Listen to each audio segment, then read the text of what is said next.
Hello friend, तो कैसे आप सभी स्वागत करते हैं आप सभी का जे एज गुरु में। तो फ्रेंड आज जो है कि झारखंड JFWCE परीक्षा 2024 के लिए एक साइंस का प्रैक्टिस सेट लेके आए हुए हैं, जिसमें हम सभी फिजिक्स, केमिस्ट्री और बायो ये तीनों सब्जेक्ट कंप्लीट करने वाले हैं। आप सभी को पता है कि JFWCE परीक्षा 2024 का न्यू वैकेंसी आई हुई है 510 पदों पर। तो इसी के लिए जो है कि आज से हम प्रैक्टिस सेट शुरू कर रहे हैं। ये आपका झारखंड कार्यकर्ता प्रतियोगिता परीक्षा 2024 के लिए रहने वाला है, जिसमें कि आप सभी को लमसम 25 क्वेश्चन हम कंप्लीट करवाने वाले हैं। और आप सभी से जो क्वेश्चन पूछा जाएगा वो 20 क्वेश्चन पूछा जाएगा आपके पेपर में, और बिल्कुल आपके सिलेबस के आधार पर तैयार किया गया। तो कंप्लीट इसे जरूर लगाइएगा, और जिस क्वेश्चन का आंसर पता नहीं होगा और जो एक्स्ट्रा चीजें हम बताएंगे उसे आप सभी कॉपी में जरूर नोट डाउन कर लीजिएगा।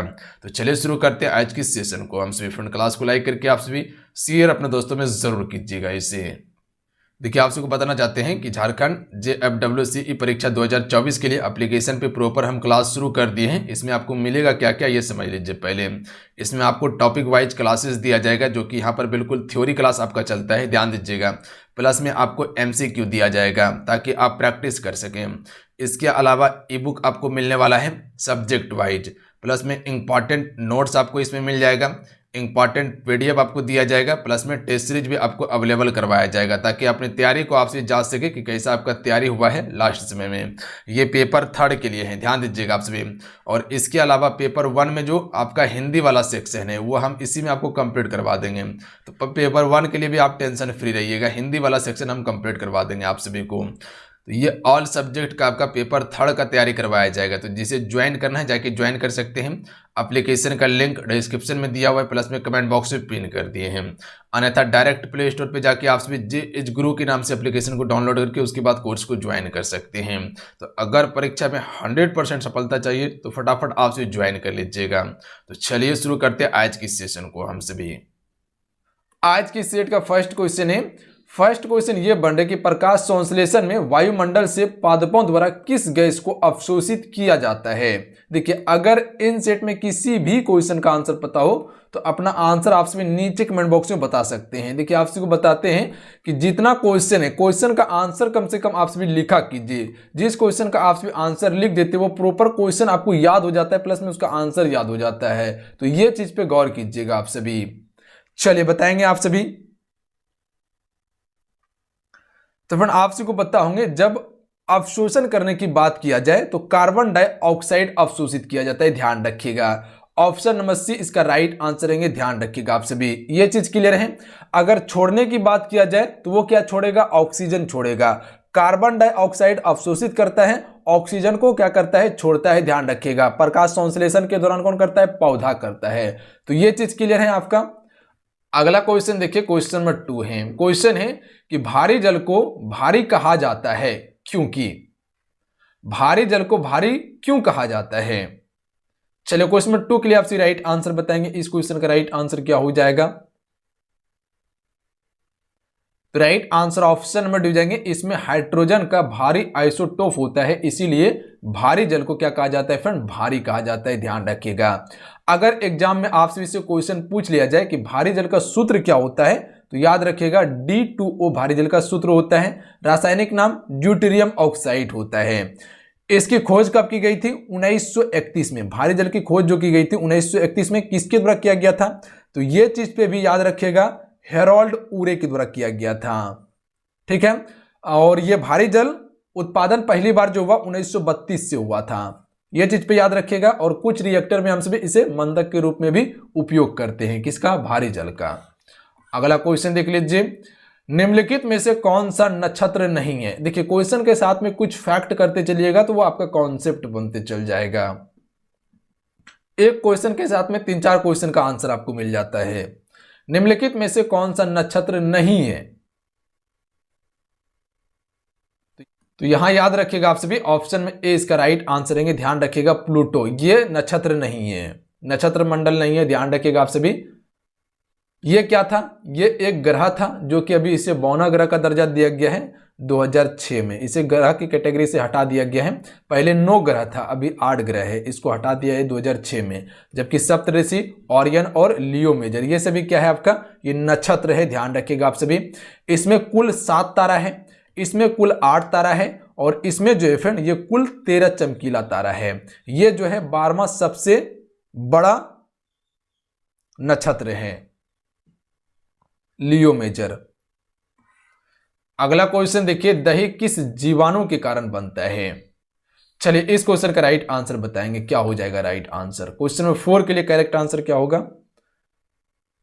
तो आप सभी को पता होंगे कि लैक्टोबैसिलस के कारण ही दूध से दही बनता है, या तो कहें जीवाणु। यही जीवाणु पाए जाने के कारण क्या होता है? दही बनता है दूध से, या दूध खट्टा भी होता है। अगला क्वेश्चन देख लीजिए, बिना बूझे चूने का रासायनिक सूत्र है।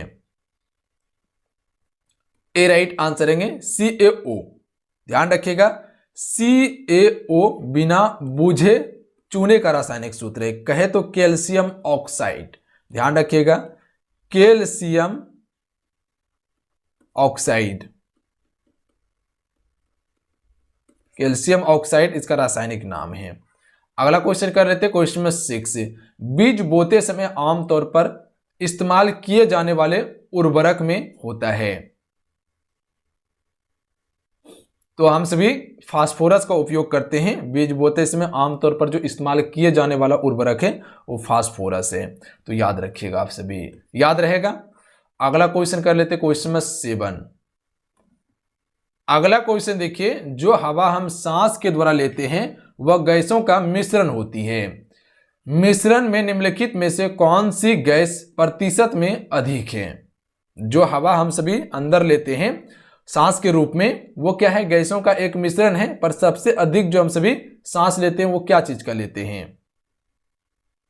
तो ये हम सभी क्या लेते हैं? नाइट्रोजन लेते हैं। ध्यान रखिएगा आप सभी, क्योंकि आप सभी को पता होंगे कि वायुमंडल में सबसे अधिक मात्रा में जो गैस है विद्यमान वो कौन सा है? नाइट्रोजन है, 78%। ध्यान रखिएगा आप सभी। ऑक्सीजन कितना प्रतिशत है? 21% ऑक्सीजन है। ध्यान रखिएगा। कार्बन डाइऑक्साइड की बात किया जाए तो 0.03% पाया जाता है वायुमंडल में। अगला क्वेश्चन देखिए, अगला क्वेश्चन ये बन रहे कि निम्नलिखित में से कौन से प्राथमिक रंग हैं? चलिए क्वेश्चन में 8 के लिए आप सभी राइट आंसर बताएंगे। इस क्वेश्चन का राइट आंसर क्या हो जाएगा? प्राथमिक रंग कौन सा है? तो आप सभी को बताओगे प्राथमिक रंग जो होता है वो लाल, हरा और नीला होता है। ध्यान रखिएगा। और बाकी बात जितने रंग हैं इसको मिलाकर बनाया जाता है। जैसे कि अगर हम बात करें कि लाल और हरा को मिला देंगे तो ये पीला बन जाता है। याद रखिएगा आप सभी, लाल और हरा को मिला दीजिएगा तो पीला बन जाता है। उसी प्रकार से मिला के ही रंग बनाया जाता है, पर प्राथमिक रंग में लाल, हरा और नीला ही है। अगला क्वेश्चन देखिए, टाफाइड जो होता है फ्रेंड ये किस कारण से होता है? तो आप सभी को पता होंगे टाफाइड जो होता है वो जीवाणु के कारण से होता है। Option number C correct answer रहेंगे। याद रहेगा आप सभी को किसके कारण होता है? जीवाणु के कारण। ऑप्शन में सी राइट आंसर रहेंगे। देखिए जीवाणु के कारण से कौन कौन सा रोग होता है, तो ये चीज पे गौर कीजिएगा। जैसे हैजा हो गया, हैजा जीवाणु के कारण होता है। कुष्ठ रोग हो गया, ये भी जीवाणु के कारण होता है। टीबी, ये भी जीवाणु के कारण होता है। प्लेग जीवाणु के कारण होता है। जैसे कि आपका पेचिस हो जाता है वो भी जीवाणु के कारण ही होता है। ध्यान रखिएगा। डिफथेरिया ये भी आपका क्या होता है? ये भी आपका जीवाणु के कारण ही होता है। ध्यान रखिएगा आप सभी। तो इतना चीज पे गौर कीजिएगा। हैजा, कुष्ठ रोग, टीबी, प्लेग, पेचिस, डिफथेरिया ये सभी जीवाणु के कारण होने वाला रोग है। अगला क्वेश्चन देखिए, जीव विज्ञान में विषाणु की खोज किसने की थी? तो इसका right answer option number D हो जाएंगे। देमेत्र इवानोवस्की के द्वारा विषाणु की खोज की गई थी। देखिए यहां पे याद रखिएगा विषाणु के कारण कौन कौन सा रोग होता है, तो जैसे चेचक हो गया, चेचक विषाणु के कारण फैलता है। छोटी माता रोग, ध्यान रखिएगा, छोटी माता रोग, छोटी माता रोग जो होता है वो भी विषाणु के कारण ही होता है। उसके बाद पोलियो, ये भी क्या होता है आपका? विषाणु के कारण ही फैलता है पोलियो। उसके बाद रेबीज, ये भी आपका विषाणु के कारण ही फैलता है। डेंगू, ठीक है, डेंगू बुखार जो होता है, डेंगू बुखार ये भी विषाणु के कारण फैलता है। खसरा रोग जो होता है ये भी आपका विषाणु के कारण फैलता है।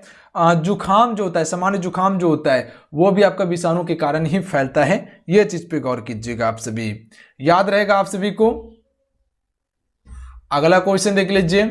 अगला क्वेश्चन है अम्लीय वर्षा का पीएच मान कितना होता है? तो देखिए अम्लीय वर्षा का पीएच मान जो होता है वो 5.6 से कम होता है। तो ये इसका राइट आंसर है, ध्यान रखिएगा। देखिए अगर पीएच स्केल 7 पर आता है तो उसे हम सभी उदासीन कहते हैं। ध्यान रखिएगा आप सभी को पता होना चाहिए कि पीएच मापने का जो प्रयास होता है ये 0 से लेके 14 तक होता है। 7 जब आता है तो वो उदासीन रहता है, और 7 से कम अम्लीय होता है, और 7 से अधिक क्या हो जाता है, क्षारीय हो जाता है। तो ध्यान रखिएगा, पानी नापने का काम करता है अम्लता और क्षारीयता को। अगला है गर्मियों में हल्के रंग के कपड़े पसंद किए जाते हैं, क्योंकि क्यों किए जाते हैं हल्के रंग का कपड़ा पसंद गर्मियों में पहनना? तो हम सभी कह सकते हैं हल्के रंग उष्मा के बुरे अवशोषक होते हैं। ध्यान रखिएगा आप सभी, इसीलिए जो है कि गर्मी के सीजन में हमें हल्के रंग का कपड़ा पहनने का सजेशन दिया जाता है। ध्यान रखिएगा, क्योंकि हल्का रंग का जो कपड़ा होता है वो क्या करता है, उष्मा को परावर्तित करता है। अगला क्वेश्चन देख लीजिए, एक ध्वनि तरंग की प्रबलता डैश द्वारा निर्धारित की जाती है।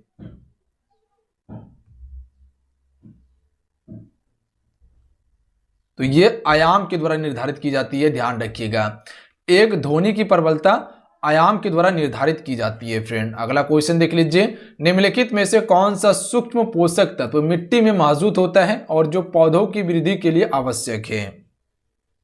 तो देखिए, जो मिट्टी में पोषक तत्व मौजूद होता है और पौधों की वृद्धि के लिए आवश्यक है वो लोहा है। ऑप्शन में भी इसका राइट आंसर है। ध्यान रखिएगा आप सभी, याद रहेगा आप सभी को।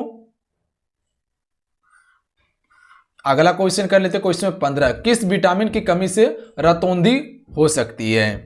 तो ये तो सभी को पता होंगे कि विटामिन ए की कमी से रतौंधी होता है, और इसका रासायनिक नाम क्या है? तो रेटिनॉल इसका रासायनिक नाम है। ध्यान रखिएगा, रेटिनॉल इसका रासायनिक नाम है, रतौंधी रोग होता है। विटामिन सी की कमी से स्कोर्बी रोग होता है। ध्यान रखिएगा आप सभी, लिख देते हैं स्कोर्बी होता है। और विटामिन ई का रासायनिक नाम क्या है? तो टेकोफेरॉल। ध्यान रखिएगा आप सभी। विटामिन के का रासायनिक नाम फाइलोक्विनोन, विटामिन के का फाइलोक्विनोन। ध्यान रखिएगा आप सभी। और विटामिन सी का स्कॉर्बी एसिड। अगला क्वेश्चन देख लीजिए, वायुमंडल में कौन सी गैस प्रचुर मात्रा में उपलब्ध है? तो इससे पहले आपको बताए थे कि वायुमंडल में सबसे अधिक मात्रा में जो गैस है वो है नाइट्रोजन। कितना है? 78%। इससे पहले भी आपको बता चुके थे। ऑक्सीजन कितना बताए थे? 21%। कार्बन डाइऑक्साइड क्या बताए थे आपको कि 0.03% है। इसको जरूर याद रखिएगा, मोस्ट इंपॉर्टेंट है आपके एग्जाम्स के लिए, और कई बार क्वेश्चन पूछा जा चुका है फ्रेंड। ध्यान रखिएगा आप सभी, याद रहेगा आप सभी को। अगला क्वेश्चन देख लेते हैं। अगला क्वेश्चन है, न्यूक्लियर रिएक्टर में भारी जल का प्रयोग किस तरह किया जाता है? न्यूक्लियर रिएक्टर में भारी जल का प्रयोग जो किया जाता है वो किस रूप में किया जाता है? मॉडरेटर के रूप में करते हैं। ए राइट आंसर रहेंगे। क्लियर है? मॉडरेटर के रूप में करते हैं। अगला है, ओरियन क्या है? इससे पहले आपको बताए थे ओरियन के बारे में कि ये एक तारामंडल है। तो ए राइट आंसर रहेंगे। ध्यान रखिएगा, ओरियन क्या है? तारामंडल है। जैसे सप्तऋषि के बारे में बताए थे वो भी क्या है? एक तारामंडल है। बाकी बात उल्का, उल्का पिंड तो आप सभी जानते ही होंगे, ग्रह के बारे में जानते होंगे। आकाशगंगा, जो कि हम सभी का आकाशगंगा का नाम क्या है? Milky wave. अगला क्वेश्चन देख लीजिए, दूध से दही जमना डैश होता है? तो दूध से दही जमना जो है लैक्टोबैसिलस बैक्टीरिया के कारण जो है कि दूध से दही बनता है। ए राइट आंसर रहेंगे। अगला देख लीजिए, नमक का रासायनिक फार्मूला क्या है? कहे तो नमक का रासायनिक सूत्र क्या है? NaCl। ध्यान रखिएगा, सोडियम क्लोराइड। NaCl जो है ये नमक का रासायनिक सूत्र है, और रासायनिक नाम क्या है? Sodium chloride. सोडियम क्लोराइड, ध्यान रखिएगा आप सभी। अगला देख लीजिए, यूरिया उर्वरक डैश है? चलिए इस क्वेश्चन का राइट आंसर बताएंगे। यूरिया उर्वरक डैश है? नाइट्रोजनी है। ध्यान रखिएगा आप सभी। ए राइट आंसर रहेंगे। अगला देख लीजिए, क्वेश्चन नंबर 22, प्रकाश संश्लेषण की प्रक्रिया के लिए क्या जरूरी है? प्रकाश संश्लेषण प्रक्रिया के लिए क्या क्या जरूरी होता है? तब हमको ऑक्सीजन प्राप्त होता है। तो हम सभी कह सकते हैं ये सभी है। कार्बन डाइऑक्साइड और पानी होना चाहिए, सूर्य का प्रकाश भी मिलना चाहिए और क्लोरोफिल भी होना चाहिए, तभी प्रकाश संश्लेषण होता है, उसके बाद हमें ऑक्सीजन प्राप्त होता है। क्लियर है। अगला है प्रकाश के एक स्पेक्ट्रम में कितने रंग होते हैं। तो आप सभी को बताओगे कि इंद्रधनुष में जो रंग होता है वो 7 रंग होता है। तो प्रकाश के स्पेक्ट्रम में 7 रंग ही होता है, ध्यान रखिएगा आप सभी। वो रंग का नाम क्या क्या है, तो ध्यान रखिएगा, लाल, नारंगी, पीला, हरा, नीला, इंडिगो और बैगनी होता है। तो ये कुल 7 रंग होता है फ्रेंड। अगला देख लीजिए, पोलियो किसके कारण होता है। तो पोलियो जो होता है ये वायरस के कारण फैलता है, याद रहेगा आप सभी को, पोलियो वायरस के कारण फैलता है। अगला क्वेश्चन देख लीजिए, अगला है ऑक्सीजन की खोज किसने की। ऑक्सीजन की खोज किसने की थी, तो राइट आंसर ऑप्शन में दीजिएंगे जोसेफ प्रिस्टली के द्वारा जो कि फ्रेंड ऑक्सीजन की खोज की गई थी। यह चीज पे याद रखिएगा। इसका रासायनिक सूत्र क्या होता है, O2 होता है। सिंबल क्या है, O इसका सिंबल है ऑक्सीजन का। इसका परमाणु भार की बात किया जाए, ऑक्सीजन का परमाणु भार कितना होता है, तो 8 होता है परमाणु भार। तो याद रखिएगा आप सभी। अगला देख लीजिए, तेजाब की बारिश क्या कारण है। तेजाब की जो बारिश होता है उसका कारण क्या है। तेजाब को हम सभी अम्लीय वर्षा भी कहते हैं, जिसके कारण से ताजमहल का रंग देखिएगा तो वो अभी क्या हो रहा है, धीरे धीरे फीका हो रहा है, यानी कि खराब होते जा रहा है। जो सफेद था वो अब थोड़ा थोड़ा दिखेगा तो पीलापन उस पर चढ़ने लगा है। तो ये किस कारण से हो रहा है, तो ध्यान रखिएगा ये वायु प्रदूषण के कारण हो रहा है। Option number B right answer रहेंगे। और वायु प्रदूषण का मुख्य कारण क्या है, तो नाइट्रस ऑक्साइड प्लस में सल्फर डाइऑक्साइड, ये दोनों गैस मुख्य रूप से विद्यमान है वायु प्रदूषण में, ध्यान रखिएगा आप सभी। अगला क्वेश्चन देख लीजिए। अगला क्वेश्चन है, किस रंग की वस्तुएं ऊष्मा को सबसे अधिक अवशोषित करती है फ्रेंड। तो ऊष्मा को सबसे अधिक अवशोषित करने की बात किया जाए तो काले रंग का, काले रंग जो होता है ये ऊष्मा को सबसे अधिक अवशोषित कर सकता है। तो याद रखिएगा option number B right answer हो जाएंगे। क्लियर है। शरीर कंपन से डैश उत्पन्न होता है। तो जब शरीर कंपन करता है तो इससे क्या उत्पन्न होता है, ध्वनि उत्पन्न होता है, ध्यान रखिएगा आप सभी। अगर यही क्वेश्चन आपसे इसे पूछ लिया जाए कि ध्वनि जो है फ्रेंड ये एक क्या है, अनुदैर्घ्य तरंग है, ध्यान रखिएगा, कई बार क्वेश्चन भी पूछा जा चुका है, ये अनुदैर्घ्य तरंग है, तो ध्यान रखिएगा आप सभी। अगला क्वेश्चन देख लीजिए, मिट्टी में पौधे उगाने के लिए डैश का होना जरूरी है। तो मिट्टी में पौधे को उगाने के लिए क्या चीज का होना जरूरी होता है, नाइट्रोजन का। Option number C right answer रहेंगे, ध्यान रखिएगा आप सभी। क्लियर है, याद रहेगा आप सभी को। अगला क्वेश्चन कर लेते हैं, क्वेश्चन नंबर 30 है, आयोडीन की कमी से कौन सा रोग होता है। तो ए राइट आंसर रहेंगे, गोइटर होता है, ध्यान रखिएगा आप सभी, जिसे हम सभी घेंगा रोग भी कहते हैं, ध्यान रखिएगा। याद रहेगा आप सभी को, स्कॉर्बी ये विटामिन सी की कमी से, बेरी बेरी रोग विटामिन B1 की कमी से, रिकेट्स जो होता है विटामिन डी की कमी से होता है। तो चलिए आज कितना ही, आज की सेट में कुल हम सभी 30 क्वेश्चन कवर किए। आज के इस सेट का सलाह आपको नीचे कमेंट बॉक्स में जरूर बताइएगा। तो चलिए मिलते हैं, जय हिंद वंदे मातरम, ध्यान रखिएगा, पढ़ाई करते रहिएगा फ्रेंड। वीडियो को लाइक करके आपसे शेयर अपने दोस्तों में जरूर कीजिएगा। और जो एप्लीकेशन पे क्लासेस ज्वाइन नहीं किए जरूर ज्वाइन कर लीजिए, कंप्लीट तैयारी करवाया जा रहा है मिनिमम फी में, तो आपसे ज्वाइन जरूर कर लीजिए। ज्वाइन कैसे करना है, लिंक डिस्क्रिप्शन में एप्लीकेशन का दे दिए।